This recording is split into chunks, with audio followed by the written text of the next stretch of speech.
जय Hind students. Class 9th exercise 15.1 question number 3। बच्चों, ये अपना जो सांख्यिकी था ना, चैप्टर 14 स्टैटिस्टिक्स, उसमें टेबल नंबर 5 या एग्जाम्पल 5 है ये। एग्जाम्पल 5, हाँ, वो ये था। आप इसको देख लीजिएगा, आपकी बुक में आपको मिल जाएगा। मैंने उसका ग्राफ यहाँ पर बना के रख दिया है, बार ग्राफ है ये। जनवरी, फरवरी, मार्च, अप्रैल, मई, जून, जुलाई, अगस्त, सितंबर, अक्टूबर, दिसंबर, पूरे 12 महीने हैं। ये बच्चों की संख्या जिनका जन्म जनवरी में हुआ वो 3 स्टूडेंट्स हैं, किसी स्कूल में सर्वे हुआ है। फरवरी में जिनका जन्म हुआ वो 4 स्टूडेंट्स हैं। ऐसे डेटा आपको दिया हुआ है, ठीक है। और टोटल स्टूडेंट्स हैं 40। क्वेश्चन ये है कि कक्षा के किसी विद्यार्थी का जन्म अगस्त में होने की प्रायिकता ज्ञात कीजिए। Find the probability that a student of the class was born in August. बच्चों, प्रोबेबिलिटी यानी कि प्रायिकता मैंने बहुत अच्छे से अपने प्रीवियस वीडियो में आपको समझाई है। उसकी लिंक हम डिस्क्रिप्शन बॉक्स में दे रहे हैं बच्चों, वो ज़रूर देखना अगर आपने नहीं देखी। उसके बाद तो ये क्वेश्चंस आपको बिल्कुल फिसलते चले जाएंगे।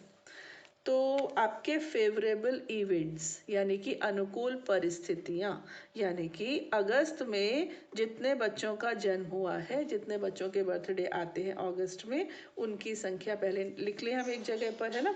आप लिखेंगे number of students born in August, ठीक है। अगस्त में अगस्त में जन्म लेने वाले छात्रों, विद्यार्थियों, मैं तो बच्चों ही लिख रही हूँ, बच्चों की संख्या। ठीक बच्चों, कितनी दी है अगस्त में? बच्चों कितने बच्चे पैदा हुए हैं? 6। तो कितना हो गया ये? 6। Got it. और कुल बच्चे कितने थे? टोटल स्टूडेंट्स कुल बच्चे ये थे 40, है ना। तो प्रायिकता क्या हुई? प्रोबेबिलिटी यानी कि प्रायिकता। आपको पता है ना, number of favourable events upon number of total events, यानी अनुकूल परिस्थितियां बटे कुल परिस्थितियां। दोनों भाषाओं में बोल दिया, आप लिख लेना, ठीक। तो आपका उत्तर कितना बन गया? अनुकूल परिस्थितियां हैं 6 और कुल परिस्थितियां हैं 40। कुल स्टूडेंट्स हैं 40, उसमें से 6 स्टूडेंट्स हैं जिनका जन्म अगस्त में हुआ है। कैंसिल किया आपने, 2 से 2 3 ज़ा 6, 2 2 ज़ा 4, तो आपका आंसर बच्चों हो गया 3/20। आप मेरा वीडियो देखेंगे, उसमें मैंने आपको बताया कि न्यूमरेटर हमेशा छोटा होगा और डिनोमिनेटर हमेशा बड़ा होगा। हाँ, रीज़न भी इसका मैंने आपको सब बताया है। Come to the question number 4 बच्चों। 3 सिक्कों को एक साथ 200 बार उछाला गया है तथा इनमें विभिन्न परिणामों की बारंबारताएं ये हैं। 3 coins are tossed simultaneously 200 times with the following frequencies of different outcomes। परिणाम, आउटकम और बारंबारता, फ्रीक्वेंसी ऐसे दिया। 3 बार हेड आ गया, 3 उछाले आपने, तीनों बार हेड आ गया, 23 बार ऐसा हुआ। 2 हेड आए, 1 टेल आया, 72 टाइम्स ऐसा हुआ। 1 हेड आया लेकिन 2 टेल आए, वो 77 टाइम्स हुआ। कोई भी हेड नहीं आया, तीनों ही टेल आ गए, तो 28 टाइम्स ऐसा हुआ। अब यदि सिक्कों को पुनः एक साथ उछाला जाए तो 2 चित्त आने की प्रायिकता ज्ञात कीजिए। If the 3 coins are simultaneously tossed again, compute the probability of 2 heads coming up। अभी तो ये क्वेश्चन आपको बहुत शॉर्ट में दिया है, 11th में जाके यही क्वेश्चन क्या धूम मचाएगा। एनीवेज, अभी तो 2 हेड आए, ऐसा कितनी बार हुआ? 72 टाइम्स 2 हेड आए, है ना। तो ये आपके फेवरेबल इवेंट्स हो गए। और कॉइन को कितनी बार उछाला आपने? 200 बार, 200 टाइम्स आपने टॉस किया, तो टोटल इवेंट्स हो गए 200। इतना सिंपल है ना। तो यहाँ हम लिखें फेवरेबल इवेंट्स,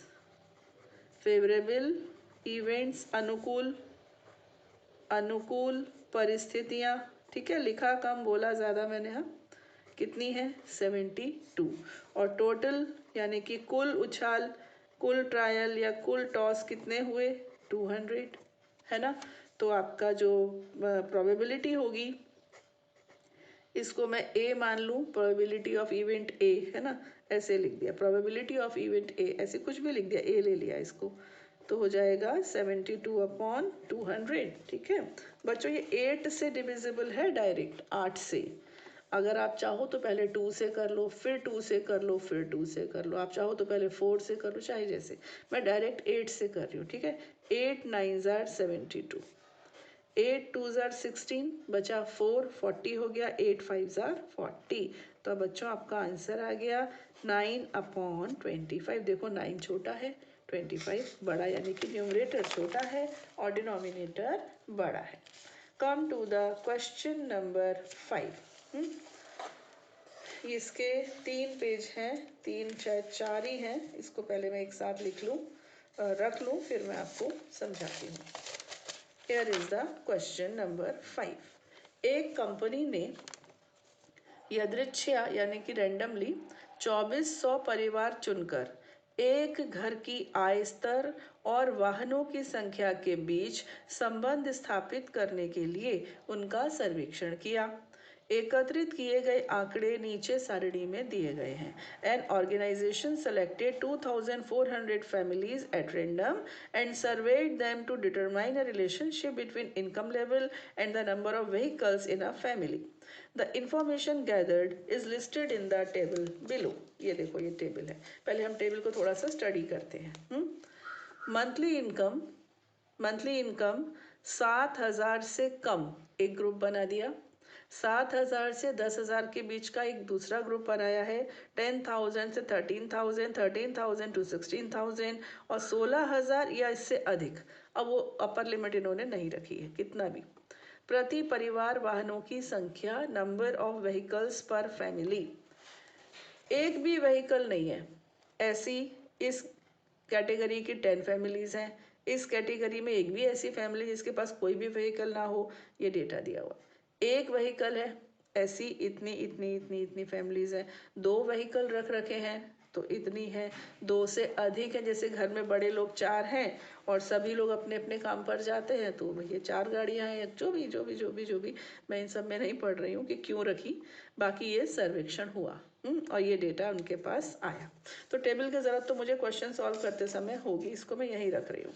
अब मैं क्वेश्चन पढ़ रही हूँ। मान लीजिए कि एक परिवार चुना गया है। प्रायिकता ज्ञात कीजिए कि चुने गए परिवार की आय 10,000 से 13,000 के अंतराल में है और उसके पास केवल 2 वाहन हैं। Suppose a family is chosen. Find the probability that the family chosen is earning rupees 10,000 to 13,000 per month and owning exactly 2 vehicles। Owning है, n गायब हो गया। Owning exactly 2 vehicles। चलिए ठीक है, देखते हैं। ये दिख रहा है आपको 10,000 से 13,000। ठीक है, और कितने चाहिए आपको? 2 व्हीकल। तो कितने हैं? ये रहा 29। आपको आई बात समझ में? 10,000 से 13,000 का ग्रुप है और उसमें 2 व्हीकल होने चाहिए, तो ये आ गया पकड़ाई में। कितना? 29। Got it. और टोटल कितने हैं बच्चों? 2,400। तो इसमें आपको ये क्वेश्चन नंबर 5 है ना, और इसमें फर्स्ट पार्ट में ले रही हूँ। तो इसमें हम क्या करते हैं, इवेंट 1 इवेंट 2 ऐसे ले लेते हैं। ठीक है, PE1। तो कितने हैं ये? 29/2400। थोड़ी सी थ्योरी लिख देना। थ्योरी कैसे लिखोगे? आप लिखोगे 10,000 से 13,000 के बीच वे परिवार जिनके पास एग्जैक्टली 2 वाहन हैं, उनकी संख्या है 29। ऐसे लिखोगे सीधे। हाँ, और कुल परिवार 2,400। प्रायिकता ऐसे।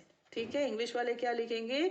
Number of families having exactly 2 vehicles and the income between 10,000 and 13,000 is 29। ऐसे कुछ भी और भी अच्छे बना सकते हो ना। तो हो गया, ये फर्स्ट आ गया समझ में। अब सेकेंड इवेंट पर आइए। सेकंड की प्रोबेबिलिटी मैं पहले ही लिख देती हूँ, E2। हाँ, अब हम क्वेश्चन पढ़ते हैं सेकंड का।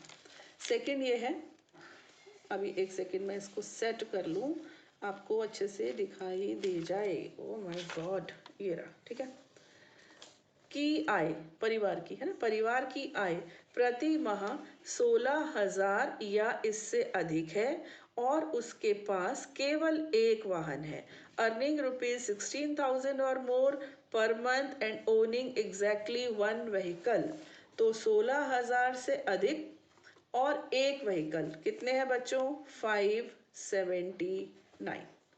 गॉट इट और नॉट?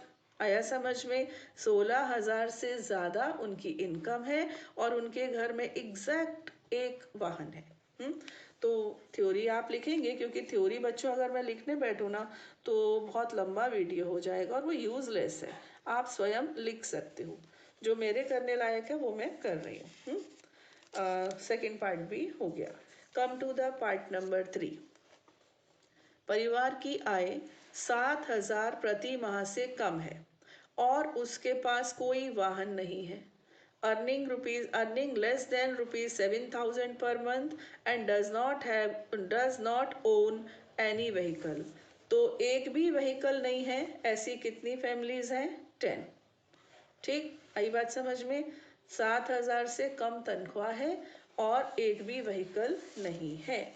तो थर्ड केस में हम लिख देंगे PE3 और 10 ऐसी फैमिलीज हैं, 2,400 टोटल थी, तो हमारा आंसर हो गया 1/240। इसके बाद नेक्स्ट पार्ट नंबर 4।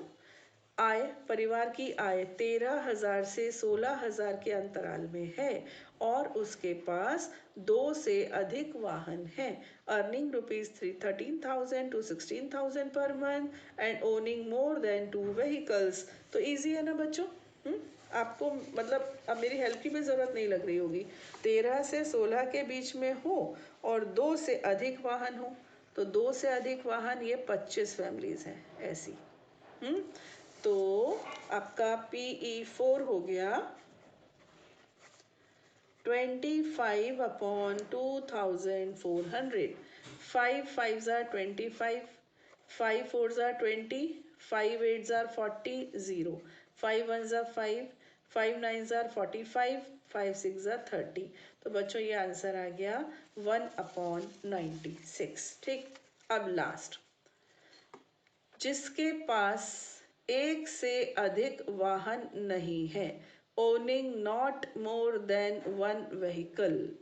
कोई ग्रुप नहीं दिया, कुछ नहीं दिया, एक से ज्यादा वाहन नहीं है।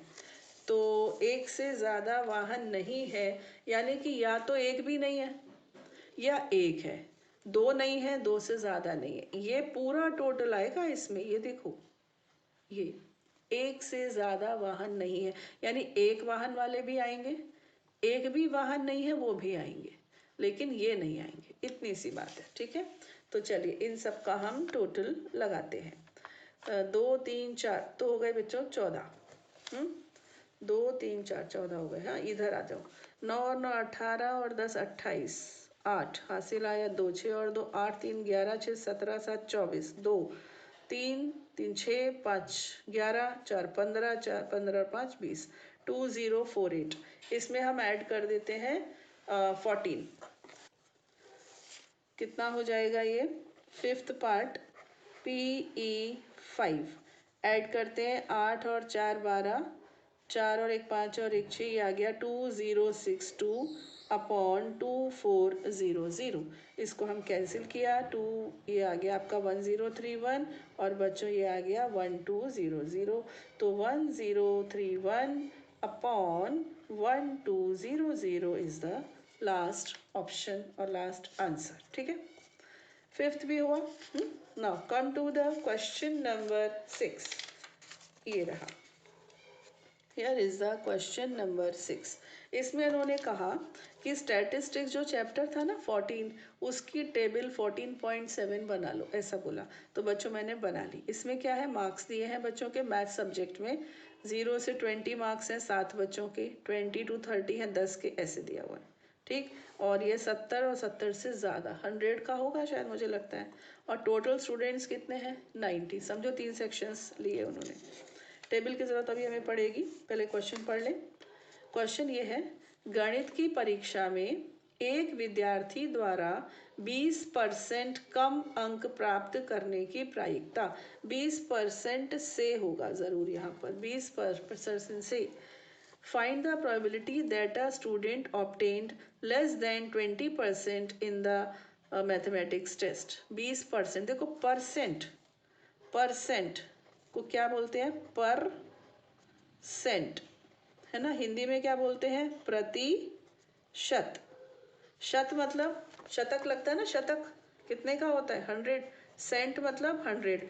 पर मतलब प्रति। तो 100 में से 20, तो 20%। 20% का मतलब 100 में से 20, समझे? पर सेंट, सेंट मतलब 100, 100 में से 20। तो 20 नंबर बोलो या 20% बोलो, क्योंकि अगर पेपर 100 नंबर का है तो, ऐसे नहीं 100 150 का है तो नहीं। तो 20% से कम कितने बच्चों के आए हैं? 7। कितना सिंपल है। और टोटल कितने थे? 90। तो आंसर कितना हो गया? 7/90। आप सोचोगे क्या मैडम मजाक चल रहा है क्या? सच में मजाक है ये। First part PE1। सवाल को थोड़ा लंबा करने के लिए आपको थ्योरी लिखनी पड़ेगी कि हम ये ऊपर 7 क्यों ले रहे हैं। लिख लेंगे आप, ठीक है। क्या लिखेंगे आप? लिखेंगे 20% से कम अंक लाने वाले छात्रों की संख्या 7, कुल छात्रों की संख्या 90, प्रायिकता 7/90। बस मैंने डायरेक्ट लिख दिया। इंग्लिश वाले क्या लिखेंगे? Number of students earning less than 20% marks is 7, total students 90, probability 7/90। मैंने डायरेक्ट लिख दिया, ठीक है। अगेन टेबल यहाँ रख दी मैंने। Second question, second part. एक विद्यार्थी द्वारा 60 या इससे अधिक अंक प्राप्त करने की प्रायिकता ज्ञात कीजिए। यानी 60 लाएगा तो भी चलेगा और 60 से ज़्यादा तो चाहिए ही चाहिए। तो ये रहा 60 लाएगा तो भी चलेगा, तो ये 15 हो गए। देखो ये 50 to 60 है ना, इसमें 60 अलाउड नहीं है, इसमें 60 इंक्लूड नहीं है, इधर इंक्लूड है। तो यानी कि 50 + 8, 15 + 8, ये 2 चलेंगे। 60 से 70 आ रहे हैं वो भी चलेंगे, और 70 से ज़्यादा आ रहे हैं वो भी चलेंगे। तो 15 और 8 कितने हुए बच्चों? 23। टोटल कितने थे? 90। आंसर क्या हुआ? 23/90। है ना मजाक?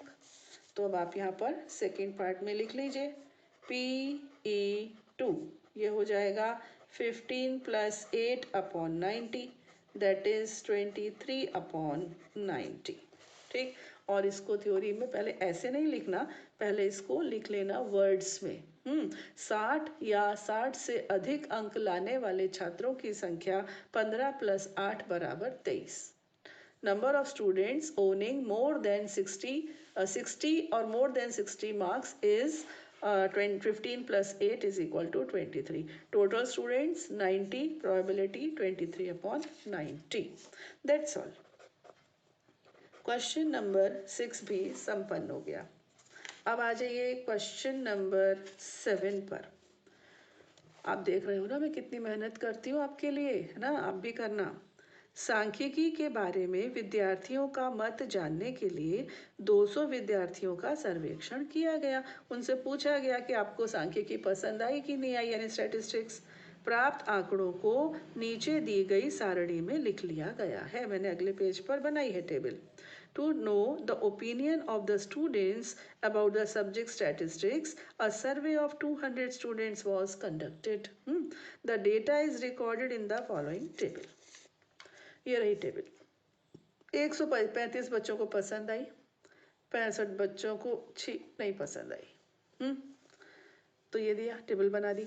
अब प्रायिकता ज्ञात कीजिए कि यादृच्छया चुना गया एक विद्यार्थी सांख्यिकी पसंद करता है, सांख्यिकी पसंद नहीं करता है। तो 135/200 और 65/200। बोलो कितना सरल है ना। Find the probability that a student chosen at random likes statistics, does not like statistics. बच्चों ये एक नंबर से भी कम वर्थ का है ना। तो क्या लिखे हम फर्स्ट पार्ट में? थोड़ा बढ़ा दें, अब इसको लिख के दिखा दें आपको। Number of students who like statistics. ठीक। कितने बच्चे पसंद करते हैं? 135। ठीक है। सांख्यिकी, बस एक सवाल लिखकर दिखा रही हूँ, फिर मैं नहीं लिखने वाली हूँ। आप समझ ही गए हो कि कितनी सीधी सी बात है ना। सांख्यिकी विषय को पसंद करने वाले छात्रों या विद्यार्थियों की संख्या, विद्यार्थी लिख लेना, हाँ, कितनी है? 135। टोटल स्टूडेंट्स, कुल विद्यार्थी कितने हैं? 200 का सर्वे किया गया, तो PE1, इसको E1 नाम दे दो, ठीक। इसको PE1 कितना हो जाएगा? 135/2, और बढ़ा लेना, क्या फॉर्मूला लिख देना। 5 से कैंसिल कर दूँ, 5 2 ज़ा 10, 5 7 ज़ा 35, 5 4 ज़ा 20, तो बच्चों आ गया 27/40, ठीक। और सेकंड अब नहीं लिख रही हूँ मैं, आप लिख लेना, ठीक है। वो डोंट लाइक, किनको पसंद नहीं है। आप इसको ई बार भी बना सकते हो, एक को लिख दो PE पसंद है, और दूसरे को लिख दो PE बार पसंद नहीं है ना। हालांकि इन्होंने हमसे ऐसा कहा नहीं है, लेकिन ऐसा कर सकते हो, ऐसा भी कर सकते हो। तो ये हो गया आपका 65/200। 5 से कैंसिल किया तो आपका आंसर आ गया 13/40। ठीक है, और भी कुछ है क्या? नहीं है। चलिए, इसके बाद आते हैं क्वेश्चन नंबर 8 पर। क्वेश्चन नंबर 8 ये रहा। Here is the question. इसमें हमसे कहा गया एक्सरसाइज 14.2 का क्वेश्चन नंबर 2 आप कॉपी करो, हम आपसे सवाल पूछेंगे। तो बच्चों मैंने ये कॉपी किया। इसमें पता है क्या है, आपको याद होगा, आपने किया था ना, सारे किए हुए हैं, कि कुछ इंजीनियर्स हैं, उनके ऑफिस, ठीक है, और उनके रेजिडेंस, उनके घर के बीच की डिस्टेंस ये दी हुई है। ये सब वो किलोमीटर है, कोई 5 किलोमीटर दूर रहता है, कोई 3 किलोमीटर, कोई 10 किलोमीटर, ऐसी ये टेबल है। अब इनके होते हैं क्वेश्चन स्टार्ट। इसकी आनुभविक प्रायिकता क्या होगी कि engineer, what is the empirical probability that an engineer lives, अपने कार्यस्थल से 7 किलोमीटर से कम दूरी पर रहती है। ये कह रहे हैं कि फीमेल इंजीनियर्स हैं, कोई बात नहीं। आनुभविक प्रायिकता, आप मेरा वीडियो देखना, मैंने आपसे कहा था कि ये जो हम पढ़ रहे हैं ना, ये आनुभविक प्रायिकता है। ये आनुभविक क्या होती है ये आगे की क्लासेस में बताएंगे, लेकिन ये आनुभविक है ना, तो एम्पीरियल है। Got it. तो ये हम बोलते नहीं है, लेकिन वो एम्पीरियल है।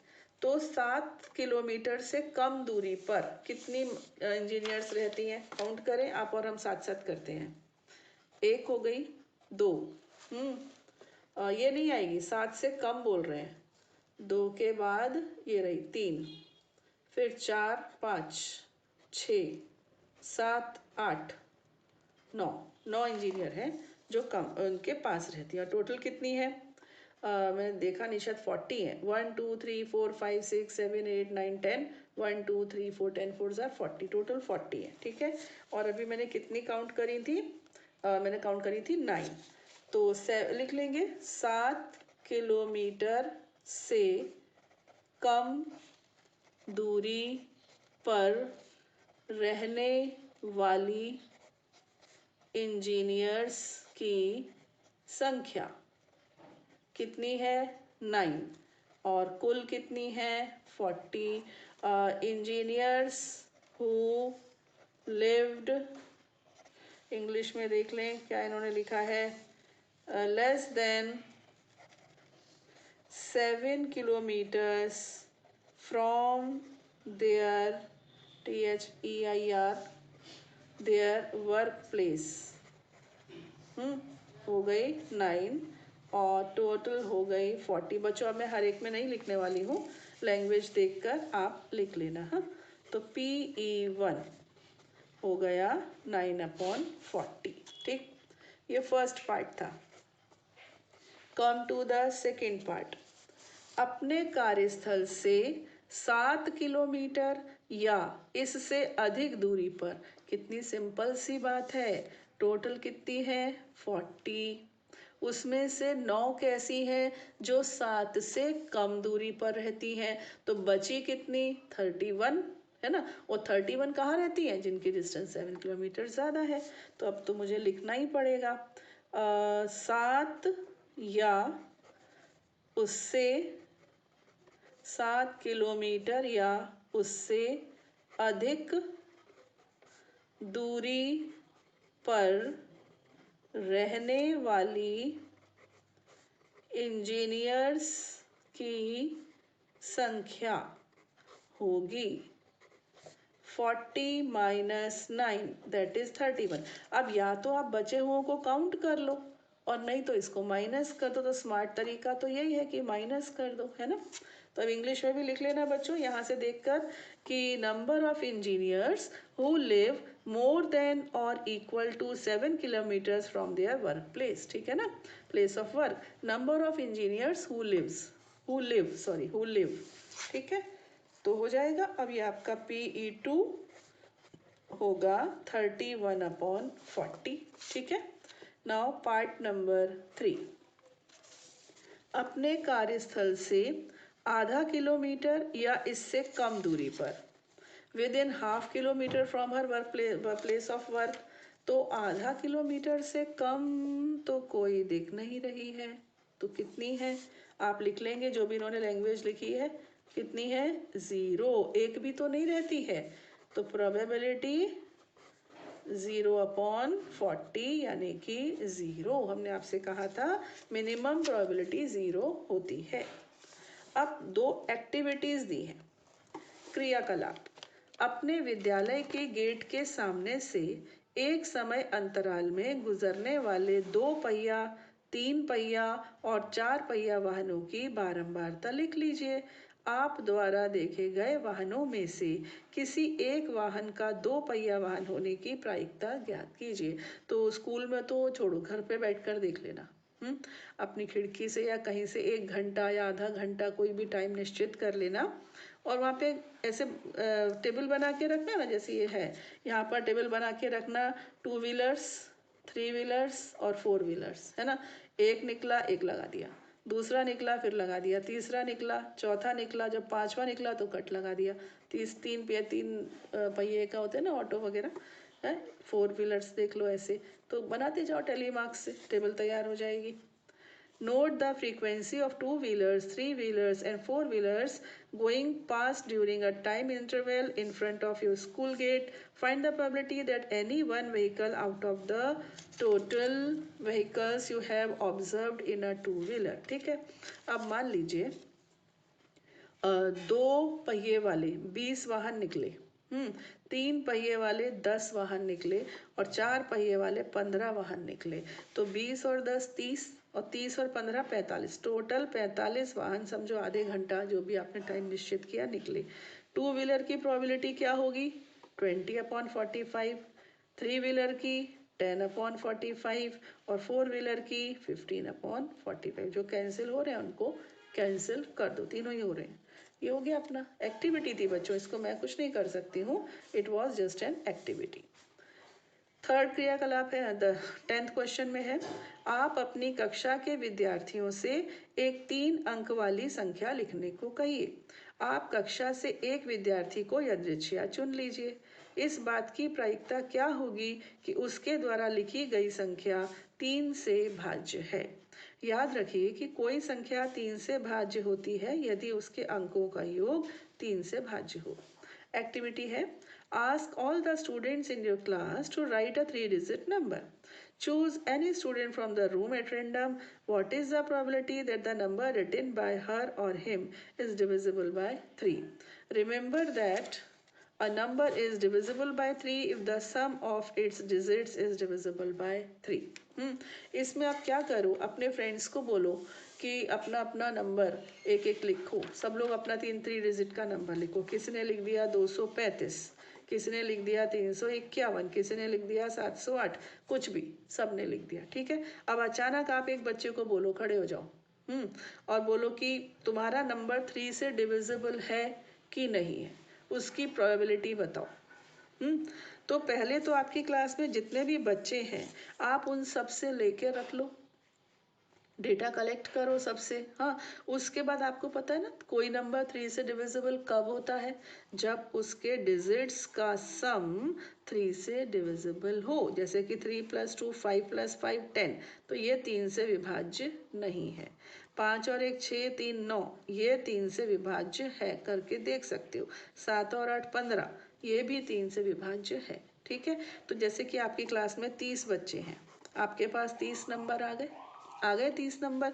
उसमें से पहले आप सेलेक्ट करो कि कितने बच्चों ने ऐसे नंबर बोले जो 3 से डिविजिबल है और कितने बच्चों ने ऐसे नंबर लिखे जो 3 से डिविजिबल नहीं है। मान लीजिए ऐसे 12 थे और ऐसे 18 थे, तो 3 से डिविजिबल है की प्रोबेबिलिटी कितनी हो जाएगी? 12/30। 4 से 3 से कैंसिल किया, 3 चौक 12, 10, तो 3 चौक 12 और 10, तो फिर ये क्यों हो रहा है? 6 से हो रहा है ना, 6 दूनी 12, 6 पंजे 30, तो 2/5 प्रोबेबिलिटी बन जाएगी। Got it?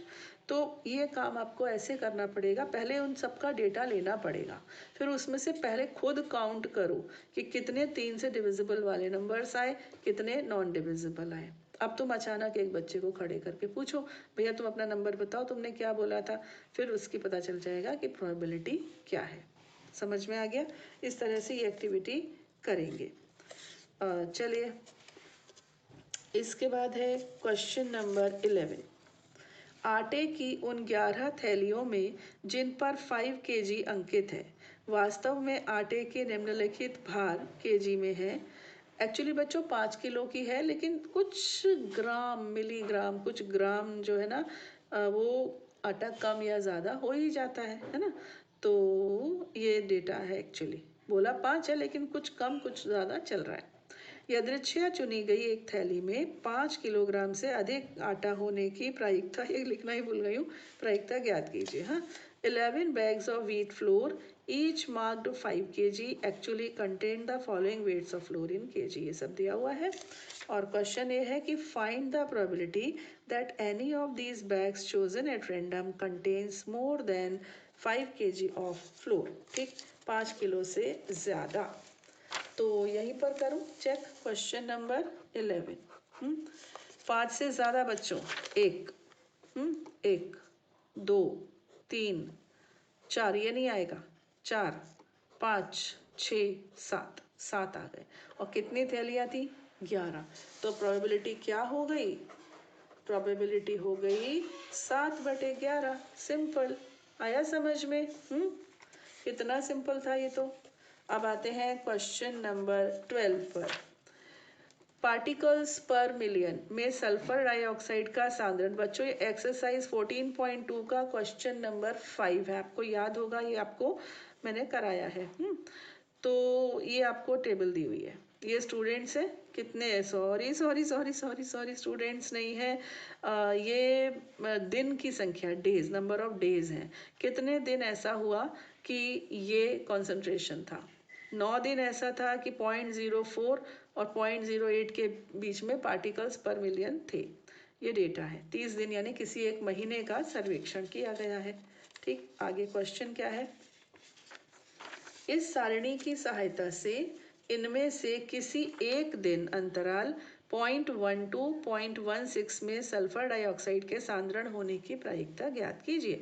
Using this table find the probability of the concentration of sulphur dioxide in the interval 0.12 to 0.16 on any of these days. तो 0.12 to 0.16 कितना है बच्चों? 2। हाँ, और टोटल कितने दिन का हुआ सर्वेक्षण? 30 दिन का। तो प्रोबेबिलिटी क्या बन गई? अब तो आप सोचोगे कि अरे बाप रे क्या है ये, हाँ कहाँ हम इतना टाइम लगा रहे हैं। हो गया? हाँ, चलिए ये भी हो गया। Now last question, very good, question number 13। It's the last question of this exercise और दिस चैप्टर और this book also. Blood group, question number 1 exercise 14.2 आपको याद होगा। हाँ, ये हमने ब्लड ग्रुप का चार्ट बनाया था। इस सारणी की सहायता से इस कक्षा से यदृच्छया चुने गए एक विद्यार्थी का रक्त समूह AB होने की प्रायिकता ज्ञात कीजिए। 3/30। इसमें क्या है बाबा? AB में 3, टोटल 30 है ना। इंग्लिश में भी पढ़ लें। Use this table to determine the probability that a student of this class selected at random has blood group AB। तो आपका PE होगा 3/30। Answer is 1/10। बच्चों सिलेबस कंप्लीट होता है क्लास 9th का। और अब आप 10th में आने की तैयारी कीजिए, क्योंकि यही जो टॉपिक्स जो हमने क्लास 9th में पढ़े हैं वही थोड़े थोड़े बड़े होकर आपको 10th में मिलेंगे। 10th 9th की अपेक्षा इजी होता है। हाँ, तो बस all the best for your future also. खुश रहिए, आबाद रहिए, पढ़ते रहिए और बढ़ते रहिए। जय हिंद।